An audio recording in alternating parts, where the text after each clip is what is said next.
Hi అండి. నమస్తే. Chicken పకోడాని ఈ స్టైల్‌లో ఒకసారి చేసి చూడండి. చాలా సింపుల్ ఇంగ్రీడియెంట్స్‌తో ప్రిపేర్ చేసుకోవచ్చు.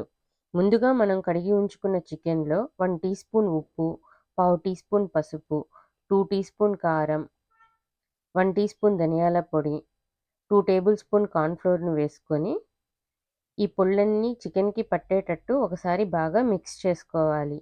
ఇప్పుడు ఇందులో కొంచెం ఫుడ్ కలర్, 1 టేబుల్ స్పూన్ వరకు అల్లం వెల్లుల్లి పేస్ట్‌ను కూడా వేసుకొని, కనీసం ఒక 2, 3 నిమిషాల పాటు ఈ మసాలాలన్నీ ముక్కలకి పట్టేటట్టు బాగా మిక్స్ చేసుకోవాలి.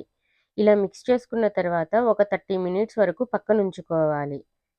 ఇప్పుడు కడాయిలో డీప్ ఫ్రైకి సరిపడా ఆయిల్‌ను పోసుకొని, ఆయిల్ బాగా హీట్ ఎక్కిన తర్వాత, ఆయిల్‌లో పట్టే అన్ని చికెన్ ముక్కలను ఒక్కొక్కటిగా వేసుకొని, సన్నని మంట మీద అటూ ఇటూ తిప్పుతూ గోల్డెన్ బ్రౌన్ కలర్ వచ్చే వరకు బాగా ఫ్రై చేసుకోవాలి. ఇలా ఫ్రై చేసుకున్న చికెన్‌ను మనం రసమన్నంలో కానీ, పప్పులో కానీ నంచుకు తింటే చాలా టేస్టీగా ఉంటుంది. ఇలా గోల్డెన్ బ్రౌన్ కలర్‌లోకి వచ్చిన తర్వాత మనం వీటన్నింటిని తీసుకొని ఆయిల్ నుంచి సెపరేట్ చేసుకొని సర్వ్ చేసుకోవచ్చు.